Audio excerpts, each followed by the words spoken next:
there was an interesting vote in Florida.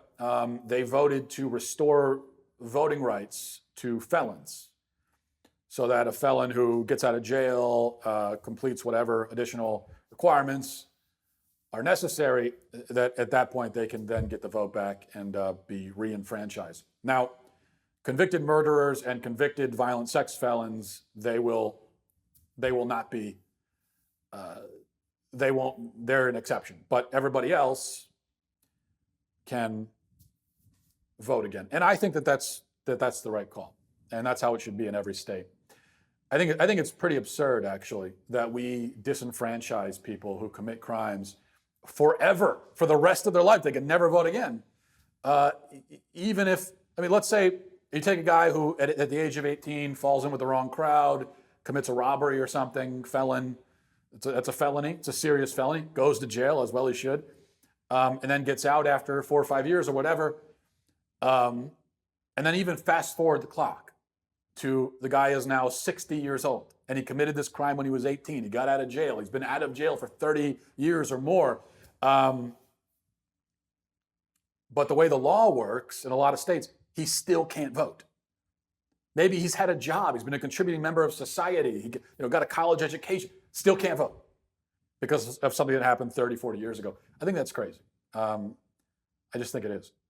Once you've served your time and you've paid your debt to society, I think the just and right thing is to let someone then go and live and move on. And if someone has committed a crime that is so heinous that they can never really repay the debt and that they should face lifetime consequences for, well, then that's someone who should still be in prison, in my mind. This is one of my, I don't want to get sidetracked here. This is one of my big problems with the sex offender registry. Now,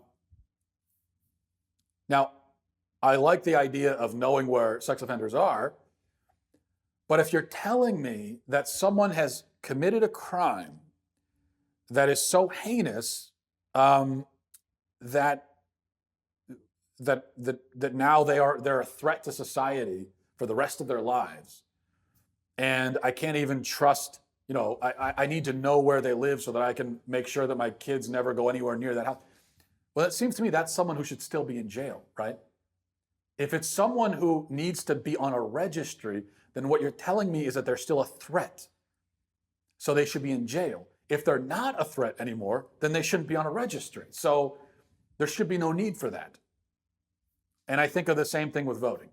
If you're telling me that this is someone who has done something so terrible that they should have their voice taken from them politically for the rest of their lives, then it seems like that's someone who should still be in jail. But if they did something that doesn't really justify those kinds of lifetime consequences, then once they get out of jail, then they should be able to return to their life. And I say this as someone who is not, I'm not one of those people, as I've made clear. I'm not one of those people that believes that we need to get everybody out to the polls and that America and our democracy is benefited just by shoving the highest number of warm bodies into the polling station that we can. I don't think that at all. In fact, I'm in favor of disenfranchising some people.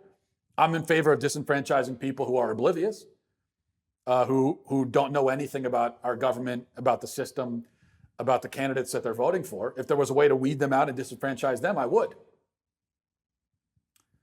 But a felon who does not fall into that category, I see no reason why they shouldn't be able to vote. In fact, someone who's been in jail, I think that they have seen the system from the inside, literally, and so they have a perspective that I actually think is kind of valuable in the voting booth. It may be, I'm sure it's a sort of cynical perspective about the government, but good. I think we could use more cynical. I think we could use more people who are cynical about government in the voting booth come election day. So I think their perspective is valuable, even if you don't think it's valuable. That still does not justify removing the vote from them. So I think that Florida got that one right.